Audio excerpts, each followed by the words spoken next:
Pete Fornatale on Mixed Bag this Sunday morning, and I think I can honestly say that I'd really give anything not to be doing this for the reason that we are doing it this morning.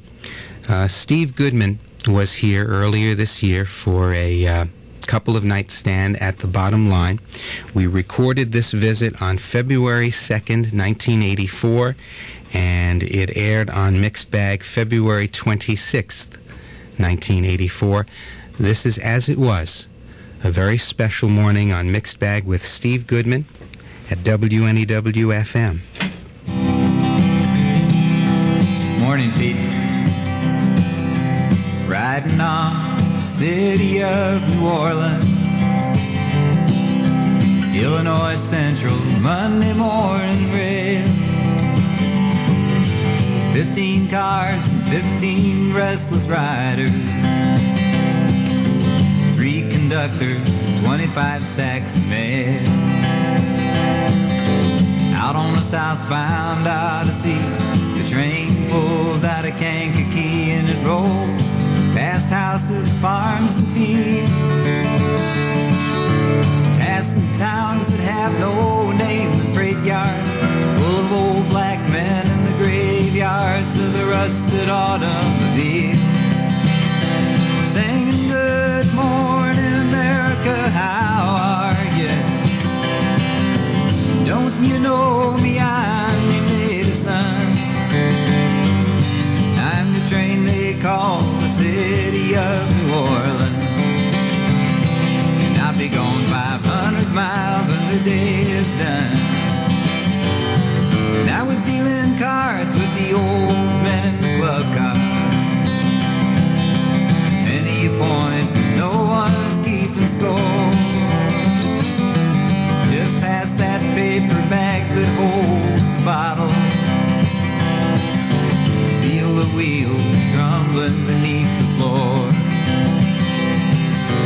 Sons of Pullman porters, sons of engineers, ride their daddy's magic carpet made of steel. Mothers with their babes asleep go rocking to the gentle beat, and the rhythm of the rails is all they dream. Just to sing good morning America, how are you? Say, don't you know me, I'm your native son. I'm the train they call the city of New Orleans, and I'll be gone 500 miles when the day is done.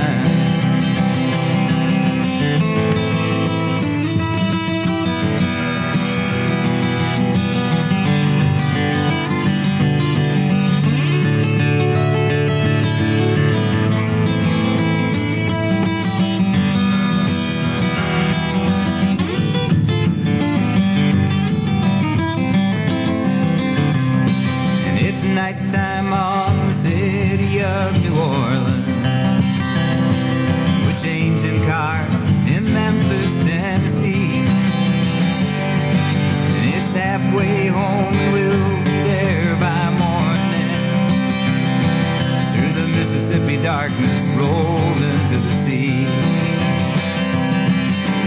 All the towns and people seem to fade into a bad dream. The steel rail still ain't heard the news. The conductor sings that song again. His passengers will please refrain, but this train's got the disappearing railroad blues.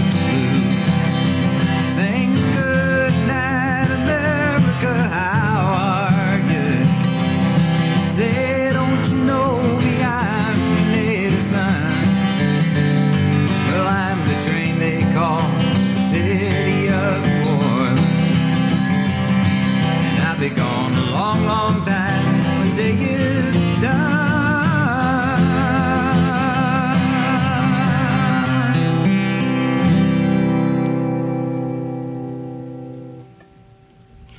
Steve, people will be singing that song hundreds of years from now, if there's still people around to be singing songs, that is, of course. Well, you know, that's a happy accident that it even got written, and it's the luckiest thing musically that ever happened to me. How so? Well, after Arlo Guthrie made the tremendous record he made of it in 1972, my prospects for doing what I do for a living improved greatly. But the song has such a genuine feel to it. It sounds like it sprang from one of these fellas who lived that life a long, long time, and that's not quite your background. How do you account for that? Well, if you lived in the Midwest in the last 30 years, you know, you had to ride the Illinois Central Railroad at some point. You know, they had a commuter line that went to Indiana, and the City of New Orleans and Panama Limited both ran down to New Orleans from Chicago, one in the morning and one at night. And one time my wife and I, in the spring of 1970, were going down to visit her grandmother in downstate Illinois in the Mason's home for old people down there. And Nancy fell asleep, and I looked out the window and wrote down some stuff, and it rhymed. And that's pretty much how we got it. The genesis of the song. Yeah. That's great. What is your proudest moment in connection with that record over the years? Is there a single one you might point toward? Well, I'll tell you what. When Arlo caught up with me in the summer of '72, I was in England trying to figure out how to make my second album. The plans had fallen through, and I was sitting there with about $30 and an excursion ticket, and couldn't come home quite yet. And he caught up with me at the Cambridge Folk Festival and showed me a Billboard magazine with our tune in it. And that was a pretty exciting moment, because it was bottom to top in, you know, an instant. And at the same time, the cherry on the cake was, as I saw Willie Nelson a couple of weeks ago out in Los Angeles, and he informed me that he'd recorded it. That's great. And so that's the icing, I guess. You know, what a wonderful fella. You know, it's just an honor to have him do it. Sure. And I heard a cassette of it, and he just read it so well. It's as good as Arlo's record. Oh, I look forward to hearing that. How, where, when, and why did Steve Goodman get interested in music? Well, Chicago radio, when I was a kid, was just wonderful. I mean, you could get a real mixed bag, just like the title of your show, Pete. You could spin the dial, AM dial, and get darn near anything. There was a good country station, and it was CFL. You know, WLS used to have a barn dance before it was a pop station out there, and CFL had country music, and VON had all the R&B and blues. You could catch Big Bill Hill in the shopping bag show on the way to school, right? And then there was just a ton of pop radio with good DJs, you know, and that made me listen. And surely some rock and roll in the mix. Oh, you bet. I played as soon as I found out I wasn't going to be a football player, you know, I became a guitarist, is what happened. I was end of my freshman year in high school. Now, you're not from a musical family, or am I incorrect? Well, no one in the house played. My dad played the record player, right? We had a Harry Belafonte record and a Noel Coward record, you know. A mixed assortment there, I guess. I guess an assortment is always mixed. The eclecticity, as it were, I think just comes from the radio that was in Chicago when I first started hearing music. And the luckiest thing was that there was a fellow across the street named Seymour Gold, who was a record distributor, a small-time record distributor. Out of the trunk of his car. Out of the trunk of his car. And so he said, well, Steve, any 45s you want, I'll see if I can trade out for some of them. And, you know, so I used to make a list for the guy of the stuff I'd heard. Where are those records today? You still have them?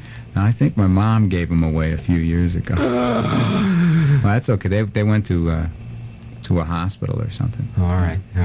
My son gives me grief because my mother gave away all my baseball cards. Well, I'll give you grief about that. Where are they, Pete? I wish I knew. You mentioned radio as an influence. There's a song on your new album in which television was clearly the influence.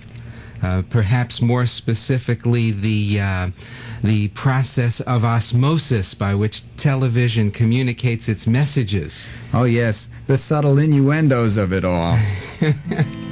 Innuendo and out the other. is about how it happens. We could probably dedicate this to any cable system that has an advertising policy that involves mail order ads. It's about a fellow who falls asleep in front of his television, and it has a strange effect on him. Fell asleep last night with the TV on.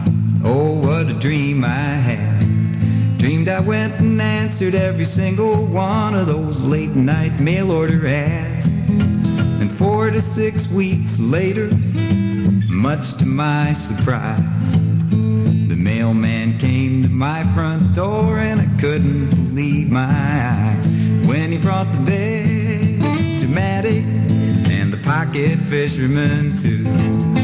Illuminated, illustrated history of life, boxcar Willie with a Ginsu knife, bamboo steamer, and a garden weasel too, and a tie-dye Dayglow souvenir shirt from Six Flags over Burbank.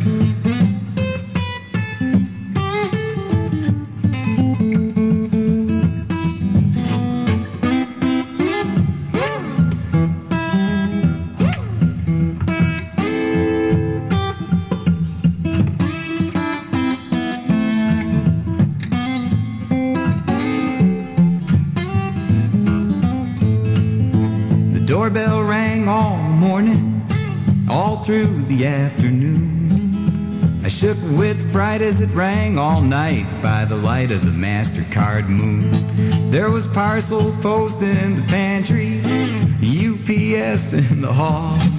Got the COD to the ceiling, and I just couldn't pay for it all. I got an egg scrambler with a seal of meal carrying case. Set a presidential commemorative plate so I could eat my eggs off the president's face. A minute mender and a needle that'll knit or crochet, with an autographed photograph of Rin Tin Tin at Six Flags over Burbank.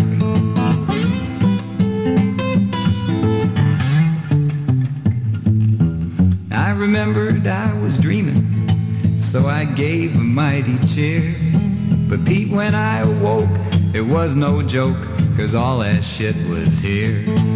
So if you fall asleep with your TV on, let me tell you what to do. You gotta rip the telephone out of the wall unless you want it to happen to you.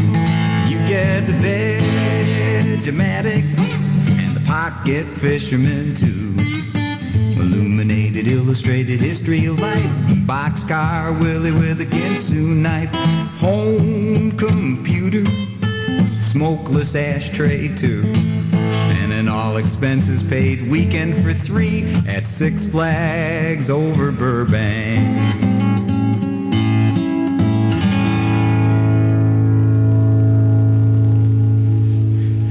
I love it. That's just one of the wonders that can be found on Steve Goodman's latest album entitled Affordable Art. And I love